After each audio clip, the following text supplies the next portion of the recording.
in spite of being in a deep poverty, ay hindi po naging reason para sila po ay hindi po gamitin ng Panginoon. Especially when it comes to giving. Amen? Now, sabi ng Bible din in 1 Kings chapter 17, nandiyan na kayo sa amen? Okay, it says in verse 8, and the word of the Lord came unto him, saying, Arise, get thee to Zarephath, which belongeth to Zidon, and dwell there. Behold, I have commanded a widow, woman there to sustain thee.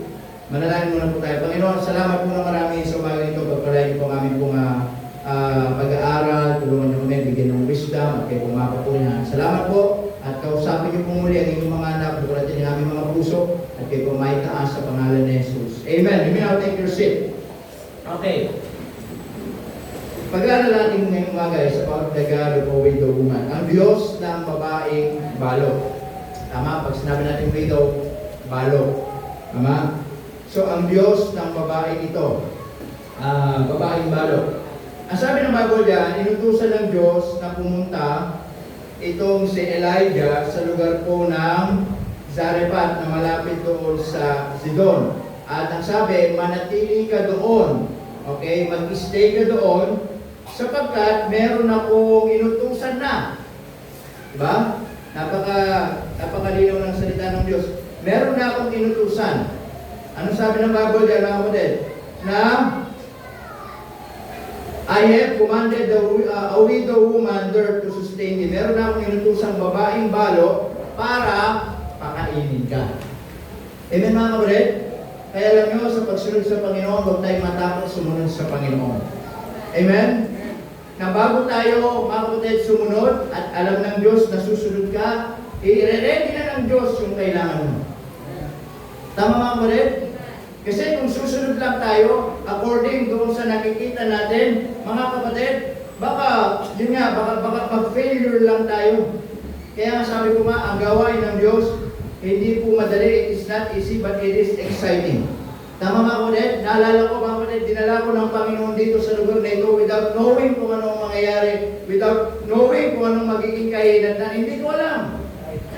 Naalala ko, nung pumunta ako dito, kami ni Brother Jun ang nagatid ng mga gamit dito nung unang nagpastor dito, dinala pa namin doon sa Manila. Tama ba? Tayo ba? Sama na si Timo. Doon sa Tandang Sora. Halos gabi na kami pumunta doon, di pa kami napakain ng maayos. Ang bira pa din, walang sinaing eh. Ang bira. And then, nung nagdala naman kami ng gamit dito, yung mga upo na mabibigat ba? Mga bakal, mga nauna dito, di ba? Yung mga brown upo natin, yung mga mabibigat. Yung talaga pag tinamahan ka sa paa, sakit. Ang bira, kasi sabi ko, palitan na yung mga upo natin, nung nandun pa kami. Mag-ipon tayo unti-unti, mga ganyan. Tapos yung mga yun, alam nyo, nasaan, nandun kay Pastor Carlo. Binigay ko lahat sa kanya noon. Ako, ganun ako mga kapatid. Hindi ko lang kung hindi ko may kailangan, pamigay. Para magamit. Tama? At so ganun mga kapatid, dinala ko doon. Ano yun eh, yung iba nagagamit nila, iba talaga, wala nang talaga. Alaw na talaga. Naalala ko, kasama sa atin may tanan eh. Natala tayo ba, nagkita tayo ng ano dito, mga gamit. Ang lupit to. Nasa expressway kami, kala ko nasa langit na kami. Kasi nag-uusok na sa loob. Wala, nag-overheat na yung L3. Baba kami, ang gilid. Talaga namang, talaga usok lahat talaga. Tama ba, nag-overheat yung ano? Oo. Pero salamat po sa ko. Pero, ay, the point is this, hindi natin alam, hindi ko alam anong mangyayari dito. Nung ako dinala ng Panginoon dito, hindi alam paano magsisimula. Pero, ang punto ko mga kapatid, kung titingin ako sa lugar, titingin ako, mga kapatid, dun sa assurance na ibibigay ng tao, baka hindi ako magtagal. Tama? Pero sabi ng Panginoon dito kay Elijah, pumunta ka doon. Amen? Huwag mong isipin, pumunta ka, sumunod ka, akong bahala. Meron na akong inihanda. Sabi niya, meron na akong inihanda, meron na akong inutusan. Amen mga kapatid? Kung imagine sa niya, meron na akong inutusan na isang babaeng balo, siyang bahala sa iyo. Pwede namang sabihin ni Elijah, Panginoon, bakit babaeng balo? Bakit hindi na lang pwedeng ipakilala mo sa akin taong mayaman, taong meron, taong sagana, tapos isipin ni Elijah, babaeng balo. Amen mga kapatid? Pero gusto ipakita dito mga kapatid ng Diyos na sabi nila mga kapatid kung anong klaseng Diyos na meron ng babaeng balo nito. ng babaeng balong ito, ganun din po sa buhay po natin. Amen? Now, we are talking about giving. Number one, ang kapatid, hindi tayo magtataga. Number one, na gusto ko ibigay po sa atin dito, God sees your situation. God sees your situation. Hindi po bulag ang Diyos upang hindi niya nakikita anong kalalagayan mo sa buhay ngayon. Amen? And as I said, could you imagine, pwede sabihin, marahil nagtatanong si Elijah sa kanyang isipan, Panginoon, bakit babaeng balo? Na sabi ng Bible in verse 9, sabi niya, pumunta ka doon sa Sarephat na malapit sa Sidon. Sabi niya, manatili ka doon, huwag kang aalis doon, hanggang makita mo yung inutusan ko. Sabi niya, merong babaeng balo at siya ang bahalang magpakain sa'yo. Amen, mga kapatid? What is their situation? In verse 10, so he arose, sumunod si Elijah, and went to Zarephath, and when he came to the gate of the city, nung nandun na siya sa syudad, doon sa gate, sabi ng Bible, the widow woman was there. Nakita niya yung babaeng balo. At nung makita niya yung babaeng balo, hindi niya nakita na merong sari-sari store, hindi niya nakita merong bigasan, hindi niya nakita merong mga mahalalaking mga hanap buhay para makainin siya. Ano sabi ng Bible? The situation of this widow woman, it says, mga kapatid, and when he came to the gate city, in verse 10, behold, the widow woman was there. Anong sabi ng Bible? Gathering of sticks. Nangangahoy lang. Nagpupulot ng panggatong. Nagpupulot ng mga stick upang gamitin, mga kapatid, makagawa ng apoy, upang makasain, upang makakain, para lang sa kanilang sarili. Amen po ba, mga kapatid? And then nung makita ni Elijah, sabi ni Elijah, dahil naglalakad lang siya at marahil napagod siya, nung makita niya yung babaeng balong yun, sabi niya kaagad, mga kapatid, and he called to her. Tinawag niya kaagad. Pero sabi niya, fetch me. Sabi niya, bigyan mo ko ng tubig na may inom. Kapal ng mukha, ano? Ang bira. Sabi niya, bigyan mo ko ng tubig na may inom. And then, nung nakainom siya, binigyan na nga siya ng tubig. Nakainom na si Elijah in verse 11. And as she was going to fetch it, sabi niya, he called to her, tinawag niya ulit. Anong sabi niya? And said, bring me, I pray thee, a morsel of bread in thine hand. Bigyan mo ko ng tinapay na makakain. Sabi ni Elijah, bigyan mo ko ng tinapay na makakain. And then of course, siyempre, bilang isang nanay, at yung kanilang situation, mga kapatid, ay hindi po sila mayaman. Marahil, nakikipagsapalaran lang sila araw-araw upang makasurvive. Nakikipagsapalaran lang sila araw-araw upang makakain kasama ng kanyang anak. Yung kanilang kalalagayan, hindi sinabing meron pa silang tatay, hindi sinabing meron pa silang kasama pa yung kanyang asawa, pero sinabi dito, kasama na lang na yung kanyang anak. Marahil, iniwan na sila ng tatay niya, o marahil, iniwan na sila ng asawa niya, o marahil, namatay na yung asawa niya, at talaga naghirap sila ng gusto. Pero salamat, meron pa rin tayo makikita ng lesson, ganun man kahirap ang buhay, itong nanay na ito, hindi niya iniwan yung kanyang anak. Amen, mga kapatid? Ano sabi ng Bible dyan, bigyan mo ko ng tubig na makakainom, bigyan mo ko ng tinapay na makakain. Siyempre, doon nag-isip na malay yung babaeng balo, kaya nagkaroon siya ng reason in verse 11. Ano sabi ng Bible dyan in verse 11? And as she was going to fetch it, sabi dyan, he called to her and said, bring me, I pray thee, a morsel of bread in thine hand. In verse 12, and she said, as the Lord thy God liveth, sabi niya, I have not a cake. Sabi ng babaeng ito, sabi niya, kapatid, ang Panginoon mong Diyos ay buhay, wala akong cake na may bibigay sa iyo. Pero sabi niya, but an handful of meal in a barrel. Meron lang kaming maliit na pagkain dito. Sabi niya, and a little oil in a cruse at maliit na lang po, konting lamis na lamang. Behold, I am gathering 2 sticks. Amen? Ako'y naggagatong, ako'y naghanap ng 2 sticks. Sabi niya, that I may go and address it for me. upang ako ay makapagluto ng aming kakainin at ng aking anak, upang kami, ang sabi niya, that we may eat, upang makakain kami, anong sabi? And die at hindi mamatay. Sabi mo, maybe that will be their last meal for that day. Amen? Maybe, yun na lang yung pagkain nila. Tama, ang sabi niya, nagpupulot ng panggatong, meron na lamang kaming kaunting langis, at magluluto na lamang kami para sa amin at ng aking anak upang mabuhay kami kasi pwede kami mamatay. Tapos sasabihin ni Elijah, sabi niya, pakainin mo ko. Amen mga kapatid? God sees your situation. Let me tell this morning. Alam ng Diyos, nakikita ng Diyos yung kalalagayan natin. Alam ng Diyos kung ano yung mga pamamaraan ninyo para makasurvive. Alam ng Diyos kung ano yung mga pamamaraan ninyo para mabuhay sa isang araw. Alam ng Diyos yung pakiramdam na wala na kayong makakain. Alam ng Diyos yung pakiramdam, mga kapatid, na hindi nyo alam kung saan kayo hanap ng makakain. Alam ng Diyos yung pakiramdam, mga kapatid, na kung saan ay mag-iisip ka rin kakainin mo para sa buong araw. Alam ng Diyos yan. Nakikita ng Diyos yan. Amen mga kapatid? Kaya huwag natin minsan sabihin na masama ang Diyos sa atin. Hindi po. Hindi bulag ang Diyos. Alam ng Diyos ang kalalagayan ng bawat isa po sa atin. Tama?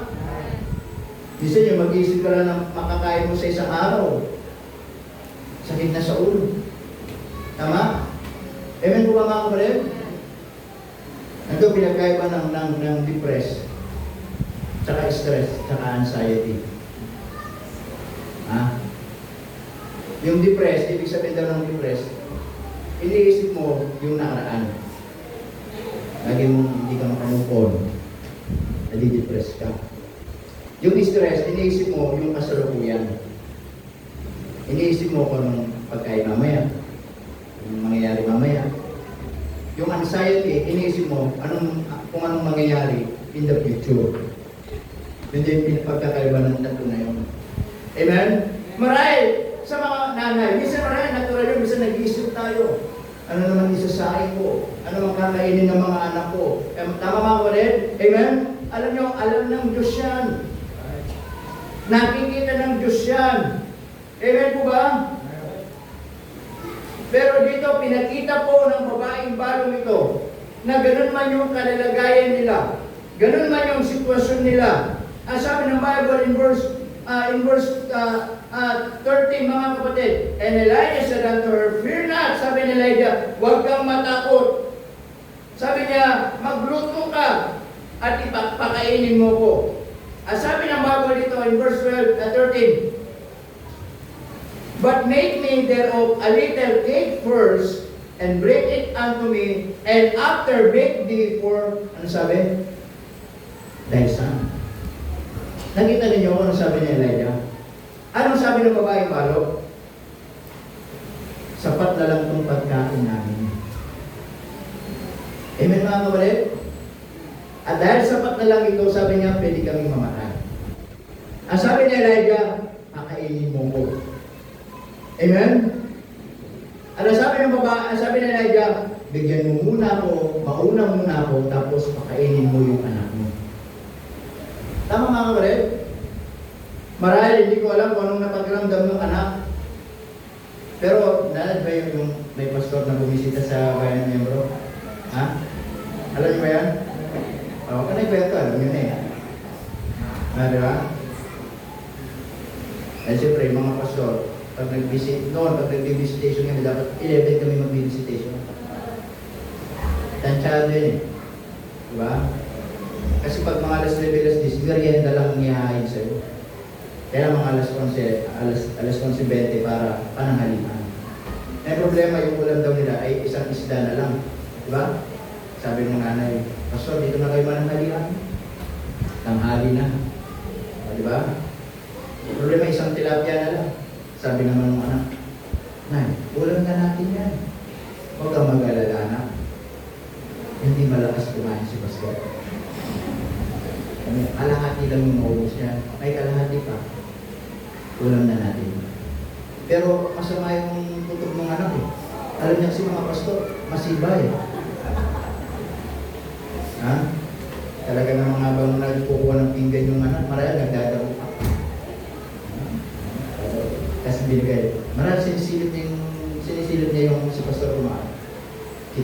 tapos kumain. Sabi, mang kinakabahan na kasi sinimulan doon sa doon sa halatin. Kita niya yung laman ng isda, yung tilapia, papalapin na hanggang buntot. Wala na, hindi na nakatisto yung anak, sumisigaw niya. Kasi ginawa ng pastor, naubos na yung kalate, binaligtad na. Napasigaw na yung anak. Nay! Binaligtad na! Hindi na kaya ng anak na... Hindi na kaya na ng anak eh, yung... Napasigaw na, Nay! Binaligtad na! Tuloy sila kulang. Hindi anak, may dinig pa. Anyway, mga kapatid, yan yung kalalagayan po nila. Amen? Pero hindi po naging reason yung situation nila para hindi po magbigay. Tama mga kapatid? Para hindi po magbigay. So, the point is this, nakikita ng Diyos yung kalalagayan natin. Alam ng Diyos ang pakiramdam na walang pagkain. Alam ng Diyos yung pakiramdam na hindi mo alam saan kukuha ng panluto. Alam ng Diyos yung pakiramdam na hindi mo alam kung magkakasya pa yung babalitin nyo sa isang araw. Alam ng Diyos yan, nakikita ng Diyos yan. Amen mga kapatid? And then not only that, not only God sees your situation, but listen to it, God sees your sacrifices. In spite of their situation, hindi po naging reason para ipagdamot ng babaeng balo kung anong meron siya. Pwede niya, di ba nag-reasonable na siya dito? Ang sabi niya, sa amin na lang to. Pwede kaming mamatay. Para sa akin na lang to at para sa aking anak. Pero sabi ng Bible in verse 13, mga kapatid, nilalagay sa kanya, huwag kang matakot. Amen mga kapatid? Huwag kang matakot. Gumawa ka, magluto ka, kumayo ka, igawa mo ko, pagkatapos pakainin mo ko, at ipakainin mo rin yung iyong anak. Amen mga kapatid? Now, not only God sees your situation, but also God sees your sacrifices. Amen? Sa kabila ng buhay na salat sila, sa buhay na walang-wala sila, at araw-araw gumagawa ng paraan para makasurvive, ay hindi po naging reason para paniwalaan yung sinabi ni Elijah na sila ay gawan sila ng pagkain. Amen mga kapatid? At alam niyo po mga kapatid, nakikita ng Diyos yung sakripisyo natin. Amen? Nalalaman ng Diyos, nakikita ng Diyos yung sakripisyo ng bawat isa po sa atin. Na marahil ito na lang yung pera natin, ibibigay pa natin sa offering. Na marahil ito na lang yung pera natin, ibibigay pa natin sa Panginoon. Marahil, mga kapatid, ito na lang yung meron sa atin, pero bibigay pa natin, wala pa rin natin sa Panginoon. Mga kapatid, alam ng Diyos ang sakripisyo ninyo. Amen mga kapatid? Alam ng Diyos yung pakiramdam na minsan hindi mo alam, mga kapatid, saan tayo lalapit? Saan tayo hihiram? Saan tayo kukunga? Alam ng Diyos lahat yan. Pero hindi po dahilan yun, mga kapatid, para hindi tayo matutong magsakripisyo, magbigay sa gawain ng Panginoon. Amen mga kapatid? Alam ng Diyos yung sakripisyo na ito na lang yung meron ka, pero dahil mahal mo ang Panginoon, magbibigay ka sa Panginoon. Alam ng Diyos na ito na lang yung kakainin ninyo, pero dahil mahal mo ang Panginoon, magbibigay tayo sa Panginoon. At gusto kong maunawaan natin, hindi bulag ang Diyos para hindi makita yan. Hindi bulag ang Diyos para hindi niya alam kung anong sakripisyo mo ngayong umaga. Amen mga kapatid? Na maraming pera mo, pamasahe na lang patungo dito, alam ng Diyos yan. Amen mga kapatid? Na marahil mga kapatid, yung kalalagayan natin ngayon ay ito na lang ang meron sa atin. Alam ng Diyos yan. Nais kong maintindihan natin, hindi tulog ang Diyos. Alam ng Diyos yung mga pakiramdam na walang-wala. Alam ng Diyos yung pakiramdam na ito na lang ang meron ka. Tama po ba? Ano sabi ng Bible dito? Mga kapatid, in verse 13, sabi ni Elijah, huwag kang matakot. Amen? Kaya po, kapag sinabi ng Diyos sa atin, huwag tayong matakot, huwag tayong matakot. Huwag tayong matakot magbigay. Huwag tayong matakot magbante ng gawain ng Diyos. Huwag tayong matakot ibigay yung nararapat sa Panginoon. Huwag tayong matakot, mga kapatid. Kasi di ba, sabi ko nga, mas matakot tayo pag hindi tayo nagbigay sa Panginoon. Amen, mga kapatid? Ang sabi ng Bible dyan, in verse 14, ang sabi niya, for thus saith the Lord God of Israel. Ang sabi ni Elijah sa kanya, mga kapatid, sapagkat sinabi ng Diyos ng Israel, sabi niya, the barrel of meal shall not waste. Amen? Neither shall the cruse of oil fail. Sabi niya, sinabi ng Diyos ng Israel, yung pagkain ninyo, sabi niya, hindi mauubusan. Yung langis na konting meron kayo, hindi mauubos. Until the day that the Lord sent it rain upon the earth. In verse 15, and she went, ano sabi ng Bible dyan? According to the saying of Elijah. Amen, mga kapatid? Hindi lang God sees your situation. Pangalawa, God sees your sacrifices. But lastly, gusto makita natin ito, God shows His sustaining. In verse, malinaw po yung sabi ng Bible kay Elijah. In verse 9, ano sabi? Ano sabi dyan? Arise, get thee to Sarephat, ano sabi? Which belongeth to Sidon, ano sabi dyan? And dwell there. Sabi, behold, I have commanded, ano sabi dyan? A widow woman, ano sabi? Ano sabi? There to sustain thee. Amen, mga kapatid? There to sustain thee. So, ginamit ng Diyos itong babaeng widow na to para pakainin si Elijah. At ginamit ng Diyos si Elijah para pakainin yung babae na widow. Nakita din naman ko rin? Paano kung yung babaeng widow na yun, tinignan niya yung kalalagayan niya. Pagkatapos, dahil nakita niya na ito lang ang meron sa kanila, ikinagabot niya kay Elijah. Tingin niyo magpapalaya siya ng Diyos? Hindi po. Amen? Pero dahil, mga kapatid, hindi niya tinignan yung kalalagayan niya. Ang sabi dyan, sa kabila ng kanilang situation, ay nandun yung kanyang sacrifices, and because of that, pinakita ng Diyos kung paano siya mag-sustain. Amen? Di ba ganun din isa sa buhay natin? Sasabi namin isa, salamat sa Diyos, nakaraos din. Ha? Amen, mga kapatid? Di ba tayo sinasabi? Salamat sa Diyos, araw-araw, nakakaraos. Tama? Minsan, yung iba, konti lang yung sweldo, pero nakakaraos. Tama? Amen, mga kapatid? Yung iba, umaasa lang kay ganito, pero nakakaraos. Yung iba, mga kapatid, ito lang yung kanilang income, pero nakakaraos. Ang punto, mga kapatid, kapag natutunan natin, lalong mahalin ng Panginoon, hindi naman tayo pagkukulangan ng Diyos. Amen po ba? Ang sabi ng Bible in verse 15, and she went and did, ano sabi? According, ano sabi? Ha? According to sa sinabi ni Elijah. Ano sabi? And she and he,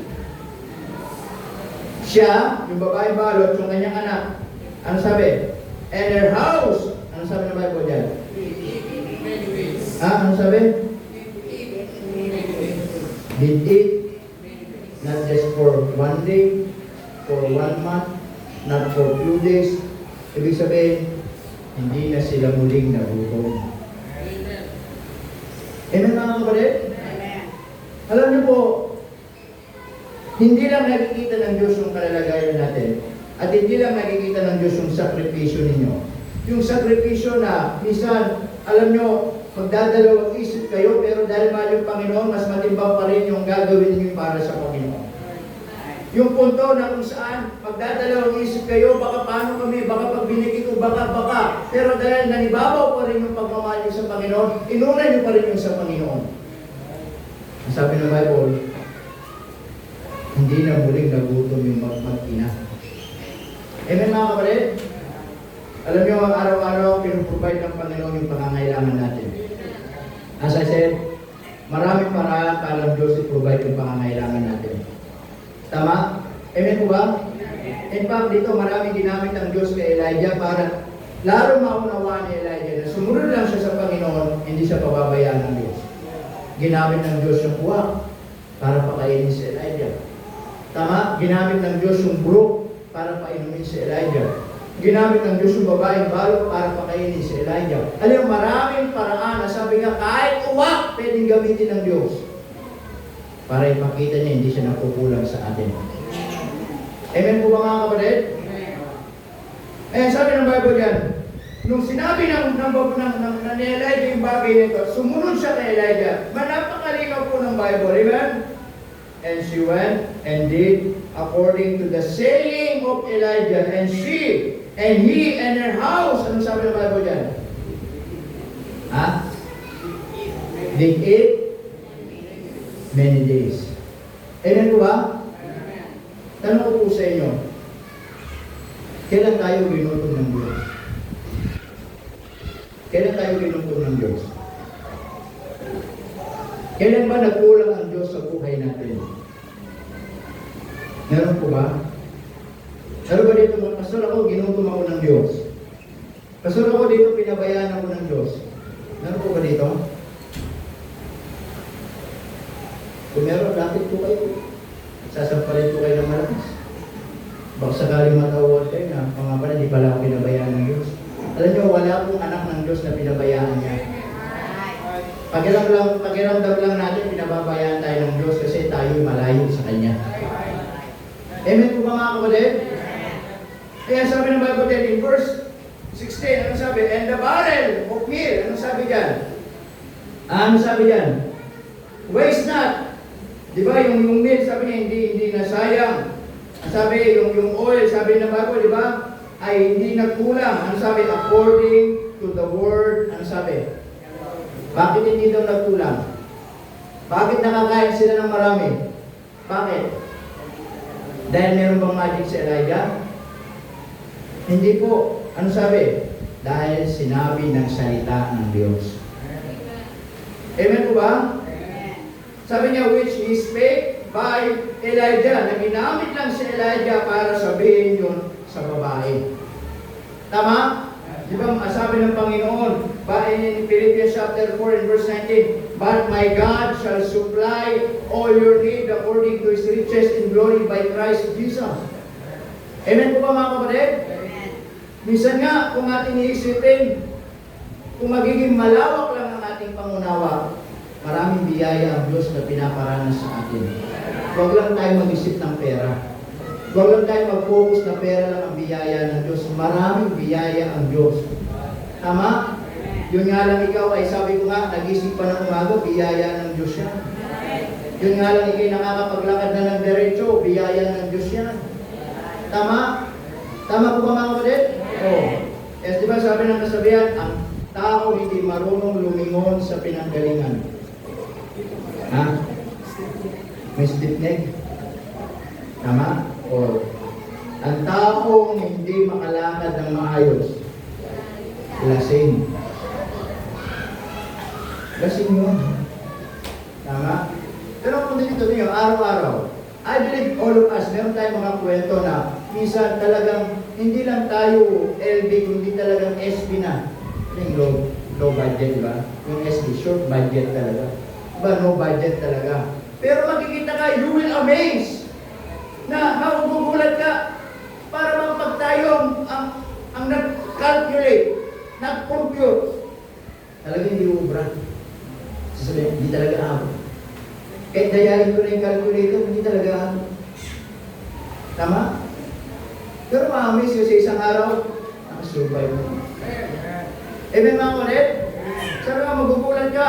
After a month, magugulat ka lahat ng mga Judith mo sa buhay. buhay, bayad ka agad lahat.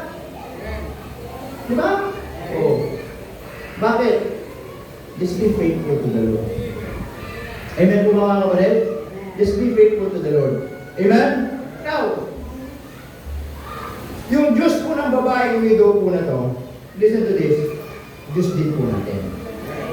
Amen? Kung bakit mo nakita ng Diyos yung kalalagayan ng babaeng ito, nakita ng Diyos yung sakripisyo ng babaeng ito, it is a same way po sa atin. Amen? Alam ng Diyos yung pakiramdam ng walang-wala. Alam ng Diyos yung pakiramdam mo na kung saan ay nag-iisip ka kanino lalapit. Alam ng Diyos yung pakiramdam na yung panahon na ikaw ay gipit na gipit, hindi mo alam kung anong gagawin kasi kailangan bayaran, di ba? Wala na mga magulang, may bayaran yung mga anak, may project yung mga anak, then wala naman tayong budget. Mag-iisip tayo, kung tayo lalapit. Alam ng Diyos lahat yan. But just be faithful to the Lord and like Elijah, magsusubo ang Diyos ng babaeng widow para i-provide yung pagkain ni Elijah. Magpo-provide ang Diyos ng mga tao para i-provide yung pangangailangan natin. Tama po ba mga kapatid? Amen po ba? Alam nyo, gano'n tayo kamahal ng Panginoon. Amen po ba mga kapatid? I will just give you a simple illustration. Meron akong dito po, may pera ako dito eh. May pera pa ako dito. Para sabihin niyo sa akin ito ibang bayad po dito sa pampiyansa. Kung hindi nakakala, meron akong kasong hinahawakan. Ay, serious yun, meron kasong hinahawakan. Meron lang inuutos sa akin. Hindi pa kami natapos, papalik pa kami sa September na sa hearing. Meron kasing kaibigan, Sister Beth. Sister Beth, kila nyo? Yung nanay ni Adam. Meron siyang ang tawag doon? Pinag-aaral ba? Taga-Purillo. Pero dito nag-aaral sa Los Baños. Nagkaroon ng problema sa girlfriend. Parang pinakusuhan ng ganyan. Tapos so nakulong. Ngayon nagpapatulong. Kaya ako malapit dito. Kaya inayos ko yung kaso niya. Nung Martes pumunta ako dyan sa may PAO, sa may RTC. 8:20, nandun na ako. Nakauwi ako dito, alauna. Ganun ka talaga. Gutom ka na itong bira. Tapos hindi pa naayos. Babalik na lang kami ng September 9. Okay? At dito, nagkaroon lang kami ng settlement fee sa halagang 40,000. Pero dahil hindi pa tapos, kalahati muna yung bayad-bayad para yung complainant bumalik ulit para lang matapos na. So ipanalangin ninyo. Kaya ako gusto ko rin matapos kasi abala din sa akin mga kapatid. Okay? Kung di ko lang din kaibigan yun, ay dahil ako malapit dito, ako nag-aayos. Okay? But anyway, meron akong 1,000 dito. Di pala sa akin. Meron palang 1,000 pinatago sa akin. Bawas na kasi nasira yung cellphone ko, pinagawa ko Basta kasi sira ni LCD. Pag gano'n ang gagawa, tanggal na to kasi wala nang ilaw. Pero nag-ring, sabi LCD. Dear Bishop, sabi ko, practice pa naman bukas. Sabi ko, pansamantala, palitan nyo na, kahit anong salamin na lang, kahit salamin ng sasakyan, sabi ko, ilagay ko lang. Basta na. Dahil, problema, malabo yung kaya puro tape ito, puro tape. Kaya sabi ko, sa pansamantala, papalitan na lang ng membro yan. Diba? Ano ba ang cellphone mo? Gusto niyo latest kay Brother Excel? iPhone 15. Gusto niyo mga iPhone 65. Anyway, kasi, mga rin, sino gusto ng 1,000? Tapos na ka pa, gusto 1,000? Hindi, seryoso ako. Kilala mo yung mga hindi na kailangan ng pera, yung taas ano? Sino gusto ng 1,000? Taas na naman. Sino pa? Si Mami? Marami na kayo nito, kailangan niyo pa ba ito? Ha? Bariya na lang din sa inyo? 100. Sino ba? Sino gusto? Hindi, last po kamay. Sino gusto ng 1,000? Oh, sino pa? Dito sa line na to. Oh. Oh, dito. Oh. Sino 1,000? Ay, gawin ko na lang. Okay. Ha? Wala nang ganun. O, sino gusto 1,000?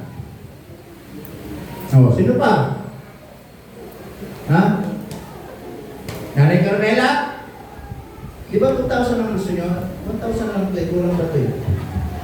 Sino gusto? Ulit. Gusto nila. Baka magbago yung sila tapos tapon natin. Tapos papapakan natin. O, sino nga yung gusto ng 1,000? Ang tanong, bakit yung gusto ng 1,000? Ha? Ginusot-gusot na. Napakapakan na. Nabago ba yung halaga nito? Hindi nabago yung halaga nito. Ang gusto na matutunan natin, alam nyo, sa buhay natin, parang pera tayo daw. Marumi, ginugusot-gusot ng mundo, inaapak-apakan, tama? Sa tao maraming hindi tayo mahalaga, pero sa Diyos, mahalaga tayo. Kaya nga ano ginawa ng Diyos? Siya yung unang nagbigay sa atin. Binigay niya yung kanyang buktong na anak. Tama? Ngayon, tayo na mayroong halaga sa Diyos, kahit sino ka pa, marumi ka, makasalanan, pero sa Diyos, hindi nagbabago yung halaga mo sa Kanya. Di ba dapat lang ibalik natin yung pagbibigay natin sa Panginoon? Amen mga kapatid? Hindi tayo magbibigay kasi marami tayong pera. Hindi tayo magbibigay kasi marami tayong resources. Magbibigay tayo kasi naunawaan natin, mahal natin ang Panginoon. Tama po ba mga kapatid? Magbibigay tayo kasi sa pagbibigay, magbibigay tayo ng may pagsamba. Sa pagbibigay, magbibigay tayo ng mayroong pasasalamat. Sa kabila ng lahat ng ginawa ng Diyos sa buhay natin. Di ba? Sino tayo? Marumi. Tama? Sa ibang tao, ay naapak-apakan lang tayo. Sa harapan ng ibang tao, wala tayong kwenta. Wala tayong halaga. Ganito lang ang tingin nila sa atin. Pero ang Diyos, hindi nagbabago yung pagtingin niya sa iyo. Di ba dapat ibalik natin yung narapat ng pagtingin natin sa Panginoon? Amen mga kapatid? Kaya sabi ng Bible dito, God sees your situation. Listen to this very carefully. Una, alam ng Diyos yung kalalagayan natin sa buhay. Amen? Marahil sa harapan ng tao, minsan pwede tayo magpanggap na maraming pera. Pero ang totoo niyan, wala tayo. Alam ng Diyos yun. Alam talaga ng Diyos ang kalalagayan natin sa buhay. Alam din ng Diyos, God is your sacrifices. Alam ng Diyos, mga kapatid, yung sakripisyo mo, na minsan isusubo mo na lang, ibibigay mo pa sa iba. Na minsan isusubo mo na lang, mga kapatid, ibibigay mo pa sa Diyos. Alam ng Diyos yan. And because of that, God will show His sustain. Hindi ka pagkukulangan ng Panginoon. Amen mga kapatid? Hindi ka pagkukulangan ng Panginoon. Katulad ng babaeng balong ito, nung nakita sila ni Elijah, walang-wala. Pero, sumunod sila sa sinabi ni Elijah. Ano sabi ng Bible? At hindi na sila muli nagutom. Amen po ba? At ang Diyos ng babaeng balong ito ay parehas na Diyos natin ngayong umaga. Tayo kung lahat ay tumayo at tayo may manalangin. Let's pray. Nagilang Diyos, maraming pong salamat sa umagang ito. Salamat po sa iyo pong biyaya. Salamat po sa iyo pong kalooban. Salamat po Panginoon sa pagkakataong ito na patuloy niyo po kaming pinapaalalahanan patungkol po sa pagbibigay. Na minsan, maraming madalas ay hindi kami nakakapagbigay dahil tinitignan namin yung aming kalalagayan. Pero Panginoon, katulad ng Iglesia ng Macedonia, ng babaeng balong ito, in spite of their situation, ay sila pa rin ay nagbigay, Panginoon. At tulungan niyo po kami patuloy, Panginoong Diyos, na lumaki ang aming puso sa pagbibigay, in spite ng aming mga sitwasyon sa buhay, ay hindi po maging hadlang para hindi po kami maging matapat. Habang ating mga ulo nakatungo, mga mata nakapigit, at tayo po ay mananalangin sa Panginoon ngayong umaga, at marahil ng Diyos ay nangusap po sa atin sa umagang ito. Pwede tayong lumapit, pwede tayong manalangin sa Panginoon. God sees your situation. Alam ng Diyos yung kalalagayan po natin sa buhay. Alam ng Diyos yung panahon na wala ka nang makain. Alam ng Diyos yung panahon na gulong-gulo yung isip mo, saan ka kukuha ng may luluto mo.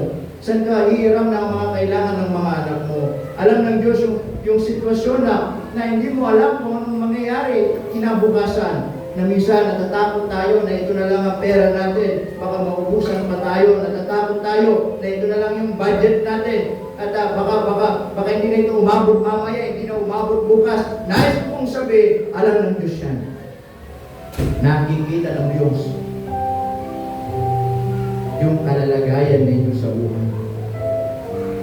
At sana huwag nyo tignan yung kalalagayan nyo, bagus tignan ninyo kung ano yung kalalagayan ninyo sa harapan ng Diyos. Na kahit ganyan ang kalalagayan natin, hindi tayo pinagkulangan ng Panginoon. God sees your situation. God sees your sacrifices.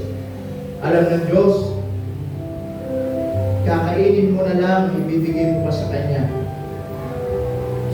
Alam ng Diyos, para sa inyo na lang mag-ina, itutulong mo pa sa iba.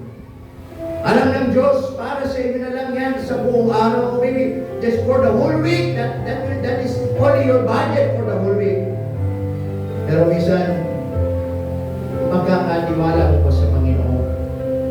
Diyan yung mga commitment, andyan yung mga pangangailangan sa church, andyan minsan, kay pastor, meron pa tayong kailangan ibigay, meron pa tayong mga responsibility sa iglesia.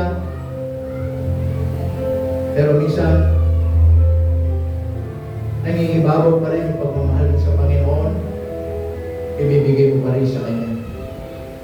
Alam ng Diyos yan, kapatid.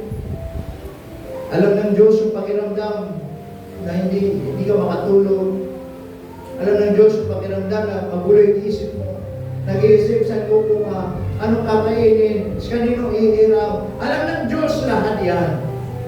God sees your sacrifices. Alam ng Diyos yung sakripisyo mo sa Kanya. Alam niyo, salamat na lang sa Diyos. Ganito man yung kalalagayan natin.